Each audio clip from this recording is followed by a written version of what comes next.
Olá, eu sou Rafael Marino, diretor de marketing da Exceed. Seja bem-vindo na Linha de Frente, programa com investidores e grandes executivos de startups do país. A galera está de fato na ponta, tomando as decisões mais importantes de uma empresa. No episódio de hoje eu conversei com uma amiga e brilhante profissional, a Karina Cioli. Ela entrou no Hotel Urbano, que agora se chama Urbi, como estagiária e hoje ocupa a liderança absoluta como diretora operacional da empresa, que é a maior agência de viagens online do Brasil. O papo foi muito legal, ela conta um pouco sobre como é ser uma líder jovem e mulher na empresa, o que foi necessário para ela chegar lá, como o Urbi vem agindo contra a pandemia, ela está seguindo um caminho totalmente oposto do que a maioria das empresas que estão aí no segmento de turismo, um dos mais impactados da crise do Covid. Bem, o papo foi muito legal, espero que você goste. Aproveite esse episódio. Olá, Karina, tudo bem? Super prazer ter você aqui. Uma pessoa com uma história de vida profissional muito bacana, que eu tive o prazer de trabalhar junto, quando eu atuei junto no Urbi, no ex-Hotel Urbano, e é uma pessoa super benquista por todo mundo que estava à volta, super querida, com um nível de entrega, de performance fora da curva. Uma pequena apresentação, a Karina ela entrou no Urbi como estagiária no Hotel Urbano, há muitos anos atrás, foi passando por todas as fases da empresa e hoje em dia ela ocupa a posição de diretora de operações, a COO do Hotel Urbano, que hoje em dia se chama Urbi e que é considerada a maior agência online de viagens do Brasil. Obrigado, Karina, por estar participando desse episódio com a gente na Linha de Frente. Fala um pouquinho mais sobre você e sobre a sua história no Urbi. Bom, obrigada, Rafa, pelo convite e a todo mundo da Exceed também. Então, obrigada pelo convite. É um prazer estar aqui para falar com vocês. Bom, como o Rafa falou, a minha história no Urbi começou há 6 anos atrás. Então, eu comecei lá como estagiária. Foi uma das minhas primeiras experiências profissionais em uma empresa grande. Então, antes eu já tinha trabalhado em alguns outros setores, mas de forma quase um freelancer, né? E trabalhei também empreendendo, abrindo uma loja com a minha mãe, que me deu um pouco de conhecimento, assim, do setor de empreendedorismo, de startup, me deu um pouco de conhecimento dessa necessidade de você ser um pouco faz tudo nesse momento da empresa. Então, depois disso, eu fui para o Urbi, comecei minha experiência profissional lá. Eu fazia faculdade de engenharia de produção, então estava na metade da faculdade, mas eu sentia a necessidade, assim, de ter uma experiência mais na prática das coisas. Eu acho que isso é uma coisa muito importante, assim. A faculdade, ela te dá um grande embasamento teórico, mas ela não te ajuda tanto quando você vai para a realidade, assim. Quando você vai para implementar isso na prática, é bem diferente as coisas. Então, eu senti essa necessidade de ter um conhecimento mais a fundo. Então, eu comecei no UV, né, quando eu tinha, acho que 20 anos, 19 anos. Há muito tempo, faz bastante tempo. E desde então eu entrei lá como estagiária, só que no modelo de trainee, assim, era um modelo que eu ia rodar por toda a empresa. Então, não ia ficar só num setor. Então, passei por todas as áreas da empresa, praticamente. Eu acho que eu só não passei para as áreas que exigiam uma parte técnica mais a fundo, jurídico, por exemplo. Mas em todas as outras áreas eu cheguei a trabalhar. Então, trabalhei um tempo em marketing, trabalhei um tempo em processos, em operações, passei por todo o ciclo operacional da empresa. E acabei indo para a área de tecnologia depois disso. Então, me aproximei da área de produto, de TI, quando eu ainda era estagiária. Então, fiquei mais ou menos aí 1 ano e pouco estagiando lá. E fui para a área de produto. Depois disso, assumi o desafio de tocar um time de tecnologia. Então, resumindo, assim, o início da minha trajetória foi esse. Depois da parte de produto, eu acabei assumindo um novo desafio, que era da parte de Customer Experience, que foi onde eu comecei a voltar a me aproximar da área operacional, retomar o contato com a área operacional. E desse setor, eu recebia essa grande honra e oportunidade de assumir a diretoria de operações. Então, resumindo, bem resumido, essa foi minha história com o Urbi, né? Que foi bem importante. Eu acho que tudo que eu passei nesses períodos, de todo esse conhecimento que eu fui adquirindo, passando de área em área, eu acho que foi um grande diferencial que me fez chegar onde eu tô hoje, assim. Sem dúvida, isso é o que eu escuto da maioria dos gestores ou de pessoas que, inclusive no URB, eu via que cresciam de posições e assumiam outros desafios. Era a capacidade de sair do seu quadrado, de olhar para outros temas, não enxergar como desafio. Tipo, o cara do marketing começar a ir a fundo em tecnologia, não ver isso como um obstáculo, ir a fundo e acabar absorvendo um conhecimento mais holístico da coisa, e aí você vai acabando ganhando mais responsabilidades. Karina, me diz, nessa sua estrada aí no URB, quais foram para vocês os valores, as características que te levaram assim a chegar nessa atual posição de liderança? Então, eu acho que o principal, eu acho que é um pouco disso que você falou. Se você se limita muito por exemplo, se eu me limitasse como estagiária, eu era estagiária.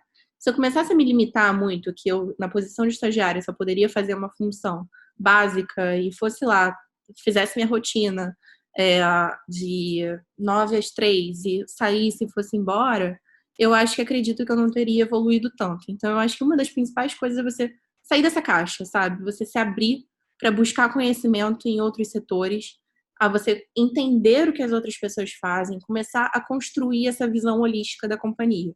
Então, acho que esse é um ponto muito importante, assim, foi uma das coisas que com certeza me ajudou a crescer, assim, tanto como pessoa, como pessoal, tanto como profissional. Então, me ajudou muito conhecer pontos de vista diferentes, vivências diferentes da empresa. Muitas vezes, quando você está num setor, você tem uma visão muito limitada do que é a empresa, de como ela funciona. Você acaba não conhecendo tanto como pensa o setor de TI, por exemplo. É bem diferente do que o setor de tecnologia, do setor de operações. E para você se comunicar com todos, para você conseguir construir uma visão e um direcionamento para a empresa, é importante que você entenda as necessidades de cada time, entenda o que motiva cada time, como cada time atua e qual é o perfil até dos profissionais, como é que é o perfil de um profissional de tecnologia, como é que é o perfil de um profissional de marketing, isso faz bastante diferença. E assim, eu acredito também que um outro ponto que ajuda muito é você sempre se colocar numa posição de aprendiz. E eu acho que isso foi uma coisa que eu busquei fazer em todo o setor que eu passei, em toda a minha história na empresa, assim, e fora dela também. Eu acho que a gente não pode achar que sabe tudo, nunca. Que a gente já aprendeu tudo, que a gente sabe tudo. A gente tem que sempre estar buscando aprender coisas novas, aprender com outros, se colocar numa posição de humildade quando você está trocando com outras pessoas, do que eu tenho para aprender com essa pessoa que eu estou falando. A gente sempre tem algo a aprender. E eu acho que isso ajuda você também a construir assim, você começa a ter dentro de você diversas perspectivas de vida.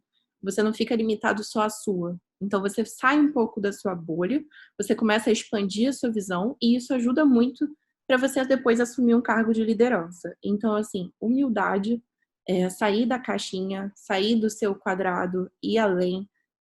E uma coisa também que eu acho que me ajudou muito, e que pode ser até um pouco clichê, né? Porque todo mundo fala isso, que é esse olhar de dono, olhar para a empresa e não para você. Tipo, é clichê, mas é verdade. Eu acho que isso foi o que contribuiu muito para minha trajetória. Eu nunca pensei assim, eu vou de um cargo a outro. Eu quero crescer aqui e quero me tornar isso daqui. Eu nunca tive essa visão. Eu nunca tentei limitar e seguir uma escadinha. Esse olhar faz total diferença no como você age, no como você trabalha, nas suas decisões, e isso faz muita diferença para se você quiser depois assumir uma posição de liderança, não tem problema, tem pessoas que têm essa visão assim bem definida de quero crescer e chegar numa posição de liderança.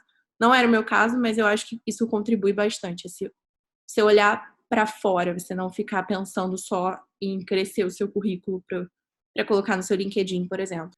Karina, tem muita coisa fantástica que você falou aí, a sua perspectiva de mudar o viés da coisa, do tipo, para onde eu quero ir, para onde eu quero, o que eu quero aprender. É muito diferente olhar as coisas com essa perspectiva. Resumindo, assim, pelo que você falou, sair da caixa, não ficar preso somente no que você faz, olhar para o lado e aprender o que está tudo à sua volta.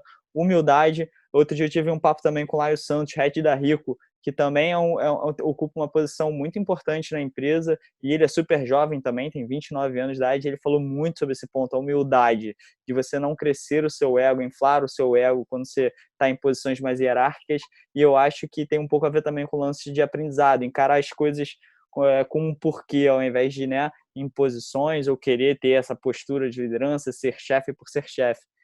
Muito bacana. Agora, esse sentimento de dono é uma coisa que, assim, ao longo da minha carreira eu também vi muita gente confundir, é uma coisa clichê que muita startup usa, sentimento de dono, sentimento de dono, sentimento de dono. E eu já pude também perceber algumas vezes como as pessoas interpretam de forma errada. Sentimento de dono, muitas vezes, pode significar, as pessoas acham, pelo menos, que muitas vezes é fazer o seu bem feito. E, na real, não é muito isso, né? O sentimento de dono é um pouco além de fazer as coisas e ter responsabilidade pelos seus atos. É simplesmente, acho que você falou, é o link de entender qual é a missão da empresa e encarar aquilo como se fosse a sua missão e agir como um dono em relação àquilo. Quais frameworks ou exemplos que você teria nesse aspecto do sentimento como um dono? Tem uma frase assim que a gente gosta muito de falar, que a gente até se inspirou em outras empresas que a gente admira, que é nada é problema de outra pessoa. Eu acho que isso é um ponto importante. A gente não aceita essa responsabilização, essa terceirização de culpa, sabe? Você querer, não, eu não fiz isso porque fulano não me entregou tal coisa. É para o bem da empresa, é um problema de todo mundo. Não é um problema daquele setor específico, daquela pessoa específica. A gente tem que estar todo mundo no mesmo barco, caminhando com um só objetivo. Eu estou aqui para atender o cliente final. Independente se eu estou trabalhando na Copa, eu posso estar trabalhando na Copa. No final das contas, o meu objetivo é atender o cliente final. Então, assim, eu falei o exemplo da Copa muito porque é uma coisa tão distante, sabe? As pessoas não relacionam com o objetivo final. Acaba sendo muito distante do produto. Talvez também o setor financeiro acabe ficando muito distante da ponta. Fica muito mais no back-office. E acaba que essas pessoas acabam perdendo um pouco essa visão da missão da empresa. Então, esse compartilhamento da visão da missão e da visão e dos valores é muito importante para alinhar toda a equipe, independente do setor, se está mais no front, se está mais no back, de que é isso que a gente está ali para fazer. Sensacional. Eu acho que quem faz isso também até como forma obrigatória no processo de admissão de qualquer pessoa, qualquer funcionário, qualquer cargo, é a Zappos, né? Que é um grande case aí lá de fora de companhia focada no cliente, que bota de fato o cliente no centro de tudo. Ela é benchmark para várias outras empresas, também foi comprada pela Amazon também, que é obsessiva por cliente. E sensacional. Eu acho que no Urbo vocês fazem isso também, né? Vocês, muitas vezes, as pessoas, dependente da posição que está, tem que passar por um treinamento inicial na área de atendimento, que é para entender, de fato, o cara mais importante, que é o cliente, no final das contas. Exatamente. Eu até fiz um treinamento lá nas Zappos, que eu super recomendo para todo mundo. Eu acho que vai muito além, independente da área que você trabalha, o treinamento é sensacional, que ele fala muito sobre cultura. O principal framework para você conseguir atingir esses objetivos é você trabalhar muito a sua cultura. E o treinamento das Zappos é sensacional, assim, eu recomendo bastante para quem quiser se aprofundar mais nessa parte. Agora, Cá, tem um ponto em termos dessa, né, além de todos esses valores e características, que eu acho que você tem em especial, que você é uma mulher. E a gente ainda vê uma disparidade muito grande de mulheres em posições de lideranças, mulheres fundadoras de empresas. Além de todos os desafios que qualquer um tem que ter, eu acho que a mulher ainda tem mais, né? Isso está mudando, graças a Deus, gradativamente, mas ainda existe uma disparidade muito grande. Quais foram os desafios para você que você teve que superar para ocupar essa posição, mesmo sendo mulher? Teve algum? Não teve? Bom, bom ponto, Rafa. Eu acho que isso realmente é um desafio hoje em dia. A gente ainda tem que lidar com muitas situações que põem a mulher numa posição de diferenciação, né? Muitas vezes de inferioridade. Eu acho que a gente ainda tem muito a que aprender como sociedade quanto a isso. Então, assim, na minha carreira, eu acho que eu tive um pouco de sorte, o privilégio de trabalhar numa empresa que a cultura não dá tanto espaço para isso. Mas ainda assim, nesse cenário, eu ainda assim tive que lidar com algumas situações, até situações com empresas externas, até um exemplo, né, que você presenciou, né, da questão lá de reuniões em que eu era tomadora de decisão e não estava sendo tratada como tal, de não, não, não se referenciarem a mim na reunião, mas sim a quem estava presente na sala, o homem que estava presente na sala, mesmo eu sendo a líder da área. Então, isso acontece. Interrupções, isso vai acontecer, pequenas situações do dia a dia que acabam acontecendo também, de interrupção, de ideias que você dá e às vezes a pessoa não ouve, e quando é um homem falando, ela dá mais valor. Então, isso acontece, infelizmente. Eu acho que muitas pessoas se negam a acreditar que isso acontece, mas é uma realidade que todas as mulheres passam. Algumas não percebem, algumas ainda não, não percebem isso no dia a dia, porque já estão. Acho que a gente já está tão acostumada, infelizmente, né? A gente já está tão acostumada que às vezes isso passa batido. Então, assim, eu acho que o ponto importante disso é da gente sempre se posicionar. A gente sempre usar a nossa voz para se posicionar, seja por você mesmo ou por outra mulher. É você colocar ali, quando acontecer uma situação dessa, você aproveitar e falar. Você falar que não concorda, explicar os seus pontos, ou então até mesmo falar, tipo, se você vê uma mulher sendo interrompida, você chegar e falar, olha, deixa ela terminar de falar, tipo, ajudar nessas situações, sabe? Você ter essa termo que todo mundo conhece, eu acho que talvez nem todo mundo conheça, mas recomendo que conheçam, que é essa sororidade, né? Essa consciência e essa colaboração entre as mulheres para a gente conseguir fazer com que a sociedade evolua nesse ponto mais ainda do que a gente tem hoje. E, assim, tem uma situação que eu acho que serve muito de exemplo, que eu passei quando os fundadores não estavam no URB, a gente estava sob outra gestão, né, que a gestão, os fundadores saíram da empresa por um tempo, acho que a gente vai falar mais sobre isso mais para frente, e aconteceu uma situação que foi um dos meus líderes, né, que chegou para mim e conversou comigo, e eu sempre fui muito assim, eu sou um pouco tímida quando eu não conheço tantas pessoas. Eu tenho essa dificuldade de me soltar. Isso sempre foi um desafio que eu tive que lidar na minha vida, e que eu já melhorei bastante, foi algo que eu desenvolvi. Mas ele chegou pra mim e virou e falou: eu acho que você tem que aproveitar mais o seu poder feminino, o seu jeito feminino, para você conquistar as pessoas, para você conseguir, por exemplo, se eu fosse falar, eu era ainda da área de produto, né? Ele falou: para você falar com os desenvolvedores, aproveita que você é mulher, o seu jeito mais doce, para pedir as coisas. E eu fiquei abismada. Por um momento eu não soube nem o que responder nessa situação. Eu pensei, eu tenho duas opções aqui. Ou eu deixo isso passar e vai ser mais um caso para estatística, que vai ser só mais uma situação que alguém vai ter que encarar no trabalho. Ou eu chego e me posiciono agora. Tipo, apesar dele ser meu líder, eu posso me posicionar. Eu acho que se a empresa não te dá liberdade para você poder falar o que você pensa de forma respeitosa e questionar o que acontece, eu acho que o erro não tá em você, sabe? Então, eu acho que assim, eu tive essa escolha e eu escolhi me posicionar. Então, assim, eu espero que eu cheguei e falei pra ele, né? Eu falei, olha, não concordo com você. Eu acho que se tem uma coisa que eu não quero é que que eu convença as pessoas através de porque eu sou mulher, e sim porque eu tenho bons argumentos e porque eu sou boa no que eu faço, então eu quero ser reconhecida por isso, independente se eu sou mulher ou não. Então eu não concordo. E isso foi um baque para ele, eu ter me posicionado dessa forma, e eu espero que tenha servido de um aprendizado também. Eu espero que isso tenha servido de um aprendizado. Eu acho que muitas pessoas reproduzem esse machismo sem nem sentir, e que isso seja um aprendizado para ele para qualquer lugar que ele vá. Então, assim, o que eu espero servir de inspiração, aproveitar o lugar que eu me encontro hoje, né? Eu acho que tem um, um lado muito bom, eu acho que além.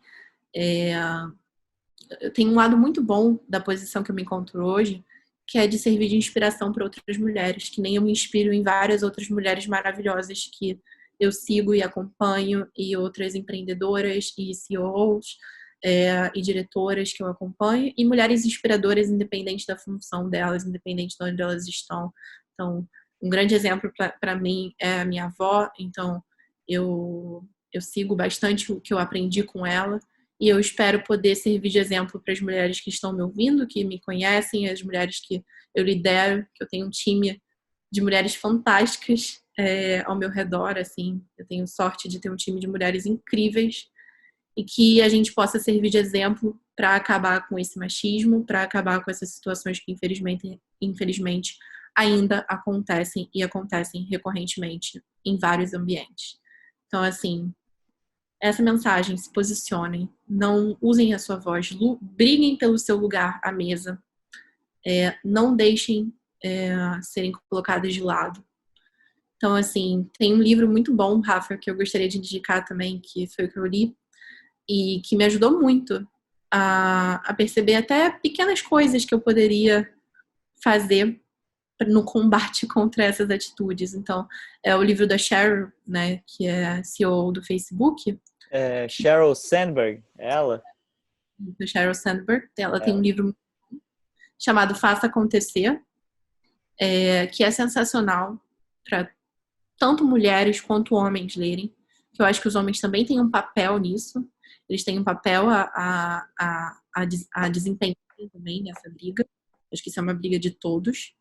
E que e que me ajudou muito a enxergar isso. Eu acho que pode ajudar outras mulheres também. E eu super recomendo, assim, a você ler, a lerem esse livro. Então é isso. Esse é meu recado, assim. Realmente eu espero servir de inspiração.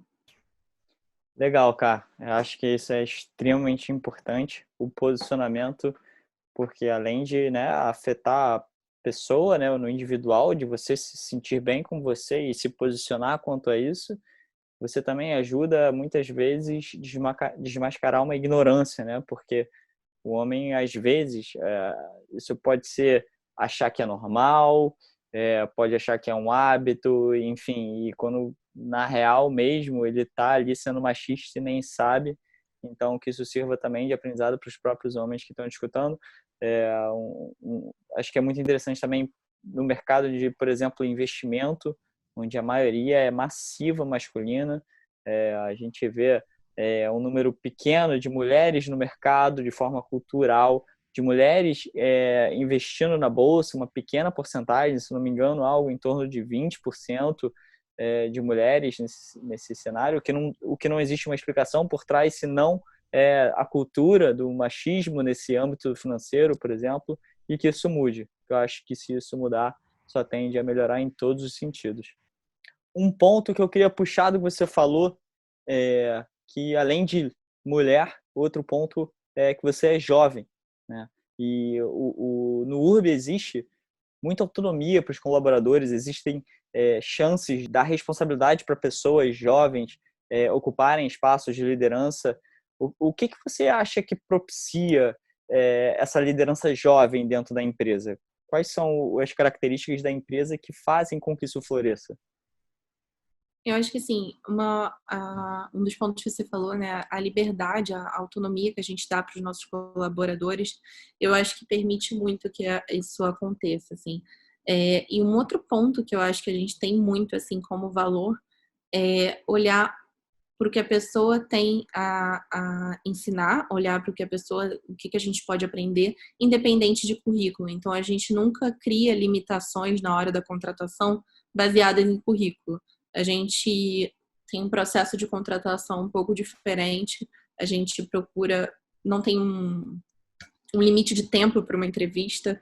A entrevista é para você conhecer a pessoa, para você conversar sobre todos os pontos, conhecer a vida da pessoa, conhecer quem é ela a fundo. E isso a gente não se limita, a gente não faz uma avaliação meramente, eu vou ali passar por todos os pontos do seu currículo, entender quais são as suas qualificações, suas experiências prévias, e isso vai ter mais peso do que todo o resto. Então, se você não tiver essas qualificações básicas, você nem passa para a próxima etapa. A gente não coloca esses limites, que isso acaba... a gente acabaria perdendo muitos talentos se a gente colocasse esse limite, muitos talentos brutos a serem trabalhados. Então, a gente acredita muito em desenvolver as pessoas internamente. A gente tem essa cultura do aprendizado muito forte. Então, por isso, eu acho que isso tudo em conjunto propicia esse ambiente em que lideranças jovens podem surgir.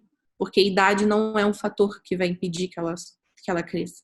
Ou seja, o resultado de pessoas adquirindo mais responsabilidade da liderança, isso começa lá no filtro da contratação, não é algo que... E vai se permeando através dos valores da empresa, de basicamente meritocracia, de entrega, independentemente da sua idade, não vai valer, não é ali cargo político, é simplesmente quem entrega mais, demonstra conhecimento, domínio, enfim, capacidade de lidar com as pessoas. Eu acho que aquele ponto que você falou lá no começo é sensacional, por você ter rodado várias áreas, você conheceu diferentes equipes, diferentes formas de lidar, isso com certeza te desenvolveu no leque de como lidar com o ser humano e diferentes seres humanos. Você não pode tratar uma pessoa de tecnologia assim como você trata uma pessoa de marketing, assim como você trata uma pessoa do financeiro. São pessoas que são totalmente diferentes, as linguagens, a forma de você se conduzir, né?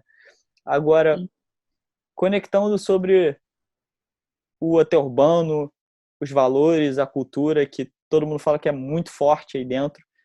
O Urbi, ele tem basicamente uma história de filme, né? Se a gente pode dizer assim. Começou lá em 2010 a operar com um modelo similar do Peixe Urbano, que era focado em vendas coletivas, só que em reserva de hotéis. E aí, em menos de 3 meses de vida, já pivotaram seu modelo para hospedagem e pacotes aéreos. Chegaram a ter rodada E de investimento, receberam cerca de 135 milhões de dólares em investimento, acredito que o último foi em 2016, e aí participaram fundos de investimento estrangeiros super renomados, como Insight Venture, que investiu no Facebook, Axel Partners, que investiu na Netshoes, Tiger Global, que investiu em um monte de empresas no mundo, a Priceline, que é a dona do Booking, que é de um segmento similar ao do hotel urbano, e em 2016 chegou a ser avaliado em 2 bilhões de reais, empresa bombando. E aí rolou uma reviravolta onde os donos tiveram que vender percentual da empresa e os fundos assumiram a gestão porque discordavam aí de uma visão futura do hotel urbano. E aí os fundadores ficaram fora cerca de 1 ano e meio, se eu não me engano foi 1 ano e meio ou 2 anos quase, fora da gestão da empresa, e acabaram recuperando e voltando para dentro da empresa, assumindo a gestão novamente, que foi muito baseada numa cultura de pessoas, de valores. Não sei se você vai estar lembrada, mas por que houve lá no começo esse pivoteamento tão rápido de modelos de negócio? Explica um pouquinho para a gente, para o pessoal que está ouvindo, como é que funciona esse modelo de negócios hoje, de pacotes e reservas do Urb. Então, eu não estava no início, né, da empresa lá em 2010, mas conhecendo a história do Urb, agora, tipo, tenho bastante troca com os fundadores, então eu vou falar um pouquinho do que eles me passaram sobre isso, tá? Dessa questão do pivoteamento, do que não vai ser o ponto de vista completo de quem viveu, mas de quem está lá há bastante tempo. Então, assim, quando surgiu, né, com o modelo de venda coletiva, foi para aproveitar uma oportunidade de vender ali a baixa temporada dos hotéis por um preço acessível para as pessoas e aumentar a taxa de ocupação da hotelaria. Daí, a gente viu que aquele modelo iria limitar muito o crescimento da empresa. Assim. Era um modelo que estava em alta naquela época, era um modelo que estava em alta, mas se a gente não pivotasse, a gente ia morrer no futuro.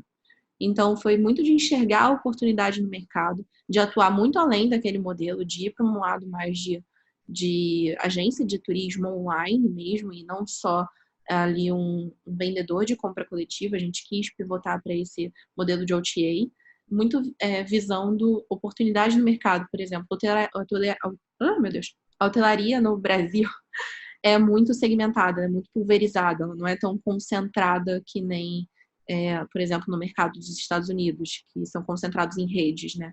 Redes hoteleiras. Aqui no Brasil é muito pequenos e médios hotéis, pulverizados por todas as regiões. Então, assim, isso acaba... os hotéis não conseguem se divulgar tanto online. Acaba restringindo muito o potencial de alcance da hotelaria. E muitos não têm esse conhecimento de marketing, que foi o ponto de vista que a gente procurou agregar. A expertise online e a expertise de marketing, para ajudar os pequenos e médios hoteleiros a divulgarem o seu hotel, centralizando isso numa plataforma. Então, assim, a gente viu que esse modelo ia permitir que a gente expandisse muito mais a empresa. Hoje a gente já está até migrando para um modelo mais de plataforma, a gente já está querendo ir mais para um lado de plataforma e não tanto só do site ali para agência de viagens. Então, a gente tá pivotando conforme o nosso crescimento. Eu acho que isso é muito importante, você não estagnar no modelo, assim. O que faz a empresa crescer é você enxergar essas oportunidades que ainda ninguém está olhando. Então, as oportunidades lá da frente. Se você acaba só se prendendo ali no seu modelo de negócio atual, no que você faz hoje, vamos dar um exemplo clássico aqui, né, que todo mundo conhece, por exemplo, a Blockbuster e a Netflix. A Netflix soube pivotar a tempo, a Blockbuster não, a Blockbuster morreu. Então, assim, a gente enxerga muito o futuro, a gente tenta sempre estar olhando muito para frente e ver o que a gente pode inovar e não estagnar o nosso modelo de negócio. Então, foi isso que aconteceu lá em 2010 e é isso que a gente está começando a fazer agora também para pivotar e crescer. E eu acho que vai ser constante isso. A gente nunca vai se definir como uma coisa só. Hoje a gente é uma agência de viagens online, amanhã a gente vai ser uma plataforma para o turismo, no futuro, quem sabe, uma plataforma para outros setores também. Nada tá definido assim. Você participou da gestão com João e Duda lá no começo, depois você participou da gestão quando eles saíram da empresa e você continuou hoje em dia com o João na liderança da empresa. Como é que foi essas três etapas? Quais foram os aprendizados que você acha que geraram na empresa como um todo esse grande episódio da saída dos fundadores, da volta dos fundadores e da retomada da empresa? A empresa, quando teve a gestão dos fundos, quase foi à falência, e com a retomada dos fundadores, a empresa voltou a crescer a um ritmo extremamente acelerado. Qual que você acha que foi os aprendizados durante todo esse período? Acho que assim, eu acredito muito, e isso é uma coisa que eu já conversei bastante com o João também, que a gente vê que isso foi um ponto de virada chave, assim, para o URB. Eu acho que se isso não tivesse acontecido e a gente tivesse continuado no modelo que estava sendo feito antigamente, talvez a gente não tivesse continuado essa história de sucesso. Eu acho que talvez a empresa não teria crescido tanto quanto a gente está crescendo hoje. Então, assim, isso foi um ponto de virada, assim, tanto em valores, em cultura, em gestão, em tudo. Quando antes, né, do takeover, a empresa estava crescendo muito desordenadamente. Eu acho que tem aquele ponto de você pega um investimento e aquilo ali você às vezes nem sabe o que você vai fazer com aquele investimento. E eu acho que isso é um pouco do que aconteceu com o Urbi na época, assim. Você começa a comprar crescimento, você começa a contratar mais pessoas, você começa a ter um crescimento desordenado e não saudável. E foi um pouco disso que estava acontecendo com a empresa. Muito de direcionamento também do que era o objetivo da empresa naquele momento. E também a parte de cultura. A gente dizia que tinha uma cultura muito forte naquela época, mas a verdade é que por conta desse crescimento desordenado, isso não existia tão forte. A gente não investia tanto em pessoas. A gente não tinha esse mindset que a gente tem hoje, sabe? Hoje eu estou muito mais próxima da gestão do que antes, né? Antes eu ainda estava um pouco mais distante da gestão, mas eu tinha a gente já trocou muito depois de tudo que aconteceu sobre quais foram os aprendizados. Eu acho que o principal aprendizado foi da gente fazer mais com menos, a gente ter sempre objetivos que guiem, se for para pegar um investimento que seja com um objetivo, que a gente saiba o que a gente vai fazer, que a gente tenha um foco, um direcionamento. Investimento em pessoas, de que de fato não é só uma coisa da boca para fora, sabe? Que eu acho que a gente não tinha esse aprendizado antes e que a gente adquiriu nesse momento fora. Tanto, isso é algo que o João fala sempre, e que eu vou até falar aqui, porque é uma coisa que ele sempre fala em todas as entrevistas que ele dá, em todas as conversas que ele tem. É uma coisa que ele sempre fala, né? Você começa a acreditar que você é o super-herói mesmo, quando você tá ali, a empresa bombando, você começa a acreditar que você é um super-herói, que você pode tudo e que nada vai dar errado. e você acredita nisso, você perde um pouco a sua humildade, você infla seu ego. E esse baque, esse takeover, virou uma chave nos nossos fundadores e também no restante da empresa, do quanto era importante, muito além do crescimento, essa manutenção da nossa cultura, essa manutenção dos nossos valores, que isso era a base de tudo. Não adianta a gente querer crescer desenfreadamente se a gente não está cuidando da nossa base, que vai sustentar isso. A empresa não pode crescer numa curva X aqui e os colaboradores estarem crescendo assim. A gente tem que conseguir manter os dois andando juntos numa curva de crescimento. Isso só acontece se a gente faz esse investimento em valores, cultura, aprendizado e pessoas. Então, essa foi a principal lição que a gente teve durante esse período. Assim, o período que os fundadores estavam fora foi um período de muita instabilidade dentro da empresa, assim, em que o Urbi se perdeu totalmente. Eu acho que foram muitas decisões erradas por parte do fundo, da gestão. É claro que isso foi a experiência de um fundo, não dá para falar por todos, mas a experiência que a gente teve, né, que a gente viveu, foram várias decisões erradas que foram tomadas, que levaram a quase falência da empresa, mas eu acho que no final das contas isso foi positivo, porque quando os fundadores voltaram, eles voltaram muito com esse mindset. E a empresa, a partir daí, começou a crescer de novo, ganhar atração por ter a alma ali do negócio, participando da operação, mas de um crescimento sustentável, que a gente sabe que a gente está crescendo e os nossos colaboradores estão crescendo junto com a empresa e que a gente está seguindo para um crescimento sustentável. Isso pode servir como inspiração para muitos empreendedores, né, que buscam seus investimentos, pensam no crescimento acelerado de qualquer jeito. O importante é crescer, esquecem do processo, esquecem de deixar a casa organizada, esquecem de focar em pessoas, como você falou, na manutenção. Eu acho que também um ponto muito interessante que você falou, a diferença entre um fundo e os empreendedores, né? A divisão, um fundo, ele está sempre focado na questão, ele tem prazos, ele tem metas. Eu acho que muitas vezes os seus fundadores têm uma visão muito mais a longo prazo, né? Num jogo infinito, o que acaba, por exemplo, que o propósito é muito maior do que, de fato, o produto que ela vende. Não é uma meta. No Urbi, o propósito é focar em pessoas, em desenvolver pessoas. Nada tem a ver com viagens. Viagens é uma consequência. E acho que isso é um ponto muito interessante de aprendizado, de humildade para os empreendedores que estão recebendo dinheiro, que estão investindo nas suas empresas, que têm um crescimento acelerado. Uma coisa que eu acho que muita gente desconhece, que junto nesse crescimento do Urbi foi muito apoiado no que você falou também na relação da plataforma, muito apoiado num crescimento de bases de rede social, bases de clientes, e poucas pessoas podem saber que o Urbi é basicamente uma das empresas mais influentes nas redes sociais da América Latina. Tem milhões e milhões e milhões de seguidores e desde o início foi bem focada nesse crescimento, no marketing digital, no crescimento de base.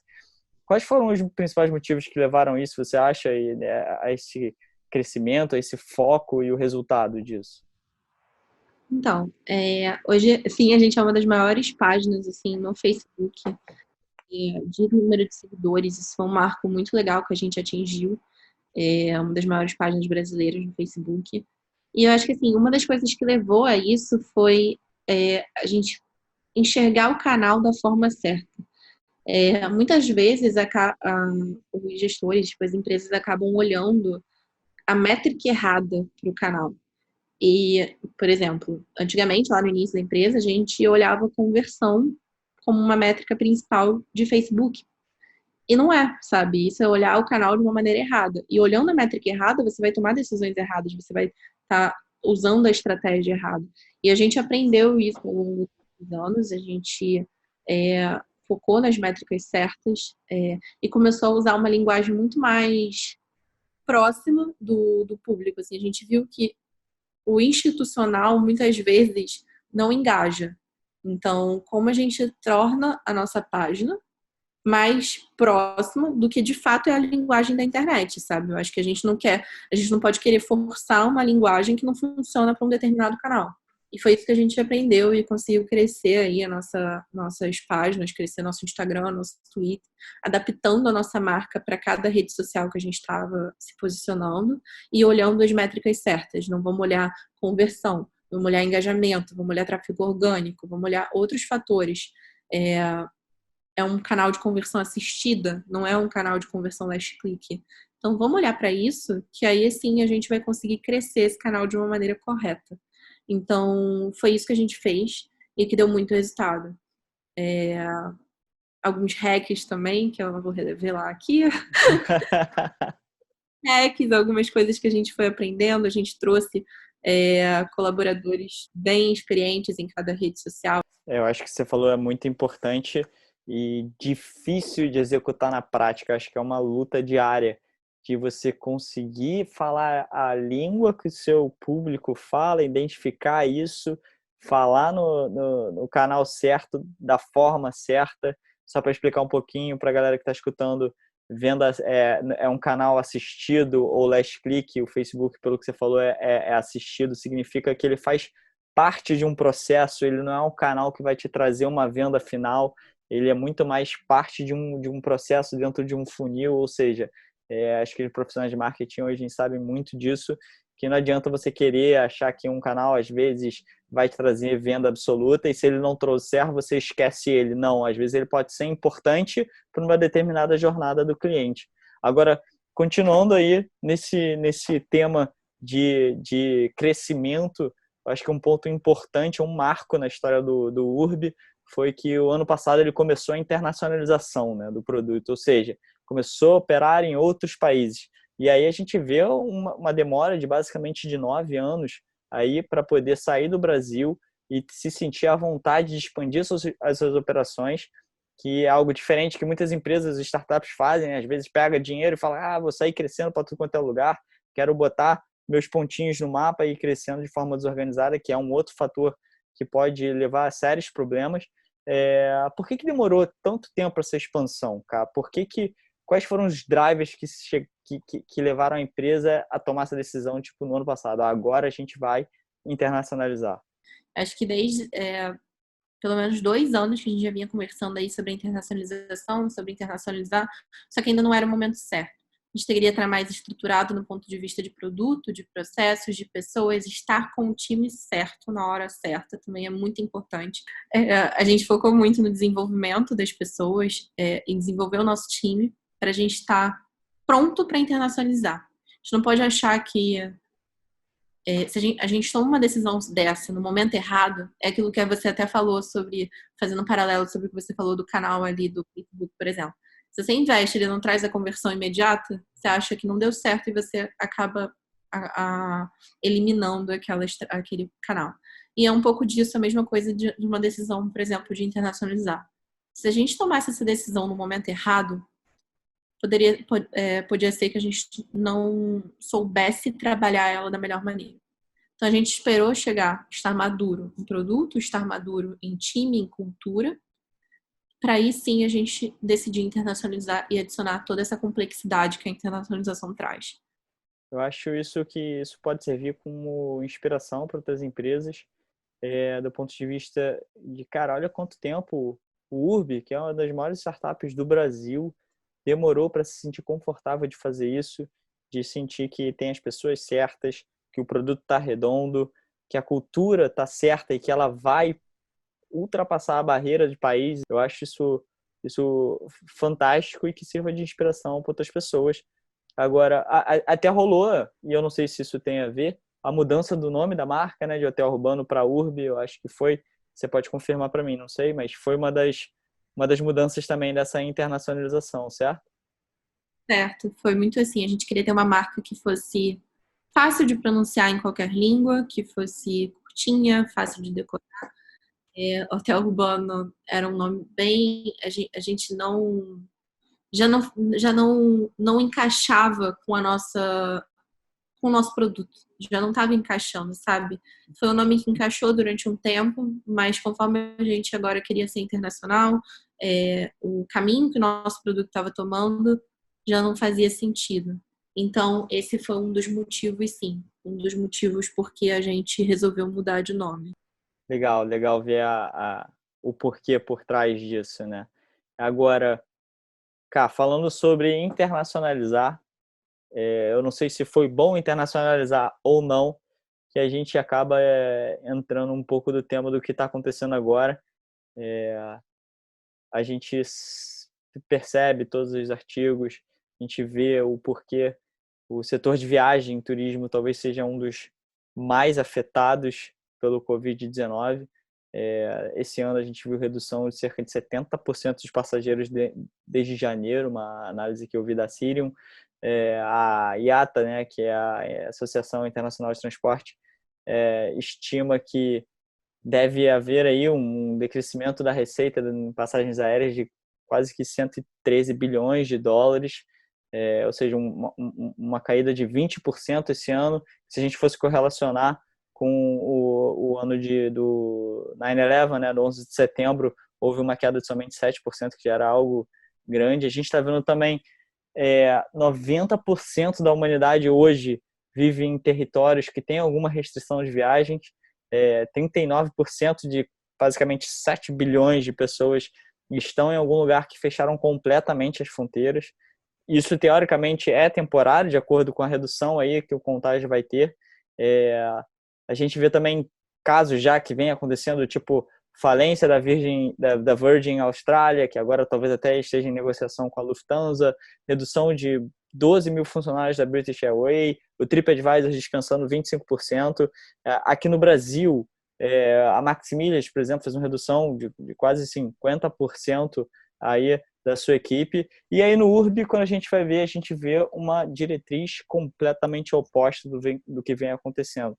Eu vi que através de lives, o João, a liderança da equipe, compartilhando o como vocês estão focados em manter as pessoas, não demitir ninguém, com uma visão assim super longo prazo, garantindo um fluxo de caixa saudável até 2025. Eu imagino que foi uma loucura quando isso começou a acontecer. Conta um pouquinho mais o que aconteceu aí, a central de atendimento, quais foram os processos que vocês tiveram que se reinventar e criar para esse momento? A gente começou a se movimentar internamente desde fevereiro, né? Quando a gente viu as notícias lá de fora, né, da Itália, principalmente, começando a expandir para outros lugares fora da China, a gente já começou a se movimentar para fazer alguma coisa no URB, né? Então, assim, a gente foi uma das primeiras empresas a se posicionar quanto a isso, que a gente ia seguir. E eu acho que a gente não poderia ter se posicionado de uma maneira diferente do que a gente fez. A gente está cancelando todas as viagens e remarcando para todo mundo que ia viajar para um destino que estava afetado. Agora todos, né, basicamente, estão de quarentena. Então a gente resolveu seguir dessa maneira, cancelando ou remarcando sem nenhuma multa para o cliente as viagens. E isso foi uma decisão até fácil da gente tomar, na verdade. Porque eu acho que seria muito contraditório com toda a nossa cultura, com todos os nossos valores, com tudo que a gente prega, sempre em prol do cliente, a gente fazer algo divergente disso. Não foi fácil tomar essa decisão. A gente tomou a decisão e depois viabilizou ela. A gente alocou pessoas de fora do nosso time de atendimento e operações para ajudar nesse processo, para ser uma força-tarefa extra ali, para ajudar a lidar com esse volume que a gente estava recebendo. Hoje já estabilizou todo esse volume, a gente já conseguiu fazer uma estabilização do volume em relação à pandemia. Agora o volume que a gente está recebendo é muito o que a gente está fazendo, a gente está focando em 2021, o que tem gerado bastante polêmicas na internet, que eu vou falar mais sobre isso. Só que operacionalmente a gente conseguiu, com estratégias de tanto de comunicação com o cliente, a gente foi proativo na comunicação. Eu, o João, todo mundo da empresa, a gente entrou em contato com todos os nossos clientes viajando. A gente fez uma força-tarefa que até a gente divulgou no nosso Instagram, um vídeo, né, compartilhando com os nossos clientes de que isso estaria acontecendo, pessoas de outros setores estariam entrando em contato via WhatsApp, via Messenger, ligando para ajudar todo mundo que estivesse em viagem e voltar para o país. Então, foi isso que a gente fez. A gente teve mais de 100 voluntários dentro da empresa que participaram desse projeto e ainda continuam participando. A gente manteve isso rodando até hoje, então a gente ainda está entrando em contato. Tem muita gente atendendo nas nossas redes sociais que não são do setor, que receberam um treinamento para isso. Então, isso foi uma dessas estratégias que a gente tomou. E também acelerando em produto algumas partes que a gente ainda não tinha desenvolvido. Então, o time de produto foi muito parceiro, o time de desenvolvimento foi muito parceiro nesse momento, desenvolvendo soluções técnicas também para a gente desafogar um pouco esse volume em contato com o atendimento na área do cliente online. Então, essas foram algumas estratégias. A gente conseguiu trazer todo mundo de volta super rápido, assim. Foi uma força-tarefa que deu super certo. Todo mundo conseguiu voltar para suas casas. E a gente ficou mantendo contato nos nossos telefones pessoais com todo mundo que estava, por algum motivo, não conseguia sair de onde estava. A gente teve uma família que ficou presa em Doha, que não tinha como sair porque estava tudo fechado, não entrava nem saía ninguém. Então a gente ficou ali em contato direto, tentando conseguir um voo, mantendo a família tranquilizada, pagamos toda a hospedagem para todo mundo que ficou preso, hospedagem, transporte de volta, tudo. A gente preferiu tomar esse custo porque a gente sabe que isso é o que vai de encontro aos nossos valores. Isso é muito maior do que a empresa. Assim, a gente nunca vai deixar um viajante nosso passando sufoco, assim. Esse é o nosso objetivo. É claro que problemas acontecem. Então, assim, problemas acontecem, pode ser que por algum motivo de falha operacional, falha no processo, aconteça algum caso desse, mas a gente sempre está buscando tomar as decisões para que isso não aconteça. Então, assim, a gente fez isso, conseguiu resolver, conseguiu desafogar operacionalmente isso. E o que a gente fez foi olhar para essa situação com um ponto de vista de oportunidade. Tipo, o que a gente pode, nesse momento em que o setor está tão desacelerado, que muitos hotéis correm risco de fechar, que não tem fluxo de caixa para se manter, não tem capital de giro para se manter, o que a gente pode fazer nesse momento para contornar essa situação? E a gente olhou para o nosso modelo de negócio, né, que é o nosso pacote de data aberta. A gente tem tanto a parte de hotéis quanto a parte de pacotes. Então, em hotéis, né, que são reservas online, que você reserva a data, certinho, escolhe sua data, paga e vai para o hotel com sua reserva. E tem um modelo de pacote de data aberta, né, que a pessoa compra, e se ela tem que ter flexibilidade de data, mas ela escolhe 3 datas e a gente depois manda para ela um aéreo e ela diz se aceita ou não. Então, tem todas as regrinhas particulares. Então, a gente vende aquela opção de viajar, né, aquele direito da viagem. E isso a gente olhou para esse modelo e viu, caramba, a gente consegue fazer algo com isso para manter o setor aquecido no momento de baixa. Então, assim, o que a gente pode fazer? A gente começou a focar em 2021.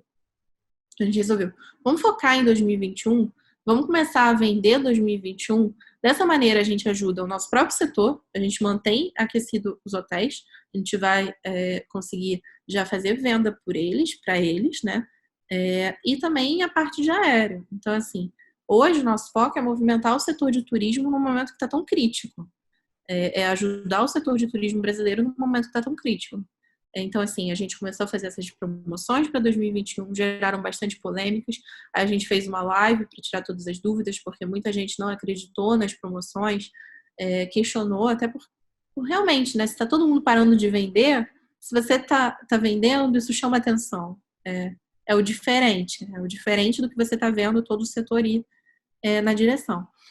Então, a gente seguiu esse caminho. E a mesma coisa com os nossos colaboradores, sabe? A gente pensa muito no longo prazo. Todas as decisões a gente pensa muito no longo prazo. A gente não está preocupado. Essa é a vantagem de ser uma empresa hoje que não está rodando. A gente não está com capital externo, né? A gente está rodando com capital próprio. Então, isso é uma vantagem muito grande que a gente tem, que é de poder tomar essas decisões sem ficar pensando no resultado do quarter. A gente está pensando no resultado daqui a 10 anos. Está pensando para onde a empresa está indo daqui a 10 anos. Então, assim, é isso que está guiando as nossas decisões. Então, pode parecer estranho a gente tomar uma decisão nesse momento, de não demitir ninguém, de continuar trabalhando normal, inclusive contratando. Pode parecer estranho, mas faz total sentido para a gente. Quando você pensa, assim, que isso não é uma decisão para agora, é uma decisão visando o crescimento do URB para daqui a tantos anos, faz muito sentido. A gente está tendo uma oportunidade agora, e aí também pensando no crescimento da empresa, a gente tem uma oportunidade agora de crescer, de correr enquanto está todo mundo parado. Você disse que foi uma decisão fácil, com base na cultura e no valor da empresa, foi uma decisão fácil de tomar. Teve, né, uma atitude ativa, não passiva, como eu vejo que muitas empresas aéreas e outras big players do mercado ficam esperando, né, o cliente entrar para ir tentar tomar uma decisão. Não, vocês já partiram para cima na resolução de problema, abriram para todos os funcionários participarem do problema e solucionar.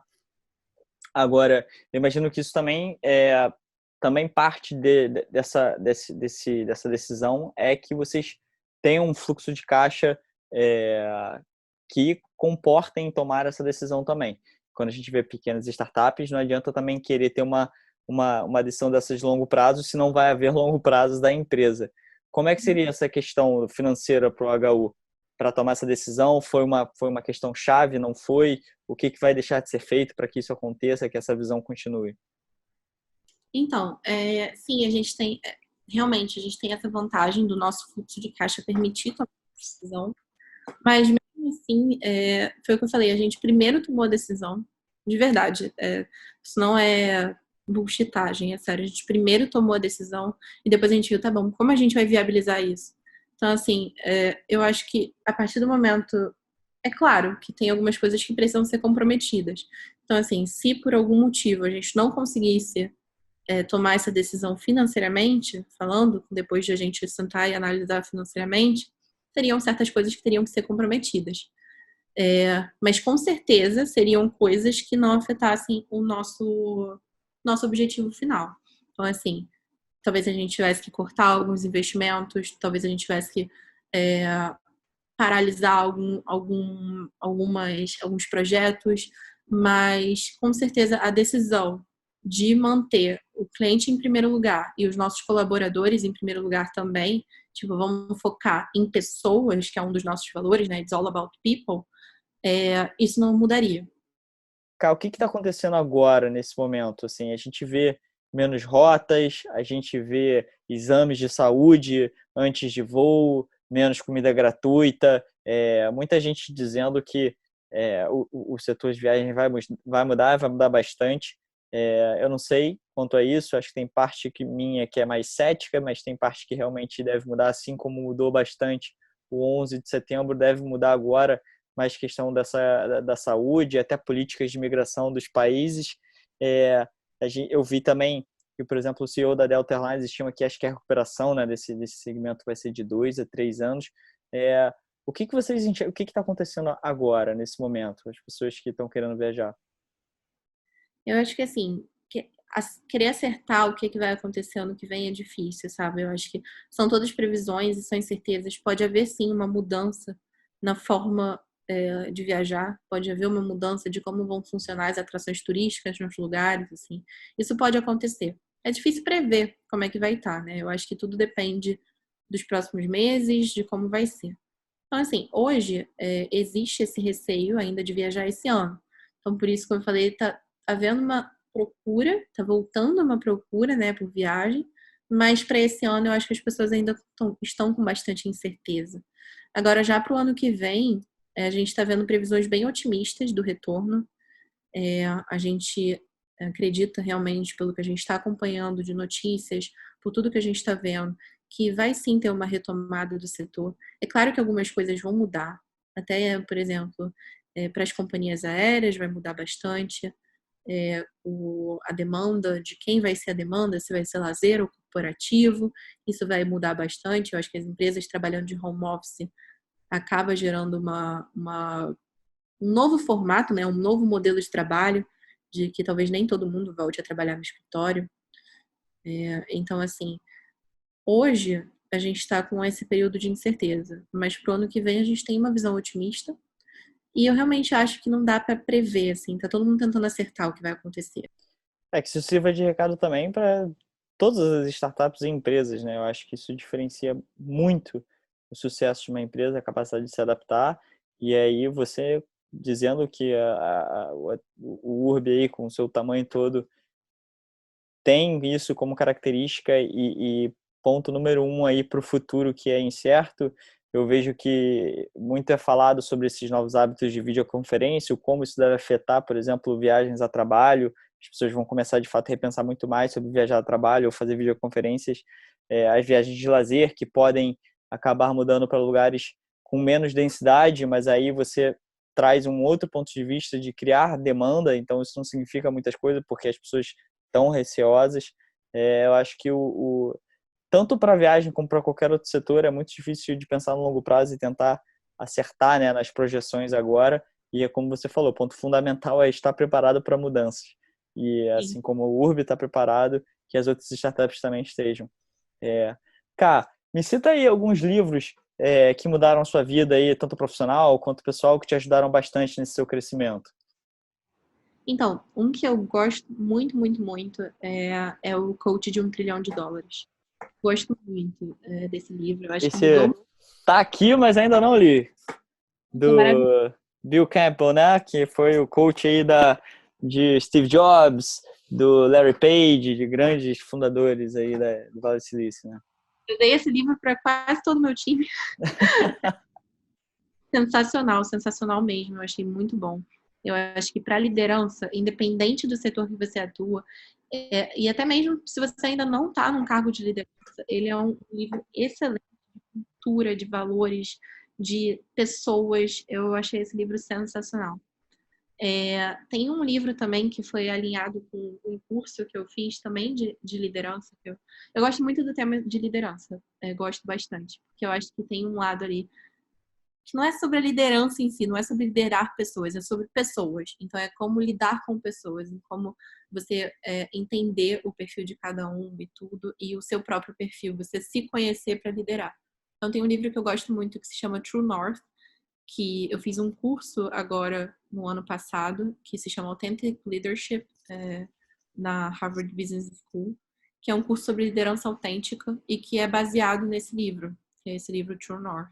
Ele é muito bom, eu super recomendo. Ele tem um livro adicional que é um livro de exercícios, assim, é um field book, que é um livro de exercícios para você fazer, que é para você se autoconhecer e para você entender qual é o seu perfil de liderança, quem é você e como você aplica os seus conhecimentos, a sua história de vida, tipo, sua história de vida, tudo que você já passou, sua infância, tudo que aconteceu, assim, na sua jornada, como você traz isso para como você lidera. Eu acho esse livro sensacional. Deixa eu pensar aqui se tem outro que eu gosto muito. E eu tô lendo um agora que eu ainda não terminei, mas que eu tô gostando bastante, que é o Infinity Game. Então, Simon Sinek. Caraca, cara, estamos lendo os mesmos livros. Olha ele aqui na minha cabeceira. muito bom, tô lendo. Não terminei ainda, mas tô gostando bastante. Esses foram os que me vieram à mente agora. São livros que eu gosto muito. Principalmente, eu acho que o Coach de $1 trilhão foi um livro, assim, para mim, que me marcou muito, que eu consulto sempre. Sensacional, cara. Para terminar, uma perguntinha que eu faço para todas as pessoas que passam por aqui, para fechar o nosso programa, esse episódio. Queria te botar numa posição que é basicamente te botar aí em rede nacional, como se fosse um anúncio. Você tem 30 segundos. O que a Karina falaria para todos os investidores e investidoras, empreendedores e empreendedoras? Qual seria o recado que você passaria nesse momento se todo mundo estivesse olhando para você? Qual seria a mensagem que você passaria? Então, o que eu falaria, eu acho que para nesse momento, assim, principalmente agora que a gente está passando uma situação super atípica, para ter persistência. Eu acho que eu gosto muito de um termo que é um dos valores lá do URB, que é a antifragilidade, que é muito além de persistência. É você também tirar proveito do caos e de situações difíceis para sair melhor dessa situação. Então, o que eu falaria para todo mundo é: olhe para esse período não com um olhar de problema, um olhar do que difícil está, e sim com um olhar de o que eu posso aprender nesse momento, o que eu posso melhorar tanto na minha empresa, tanto em mim mesmo, o que eu posso aproveitar dessa situação difícil que a gente está passando, porque sim, é uma situação difícil, é uma situação atípica, e que muitas pessoas estão passando bastante dificuldade. O que você pode tirar dali? O que você pode aprender? Você pode ajudar os outros também. Então, eu acho que é ter persistência, ser antifrágil nesse momento, eu acho que é bem importante. E não desistir. Eu acho que com a nossa história lá no UB, uma coisa que a gente aprendeu muito foi essa questão de adaptação à mudança que eu falei aqui. E é o que eu falaria para todos, sabe? Se preparem para mudar.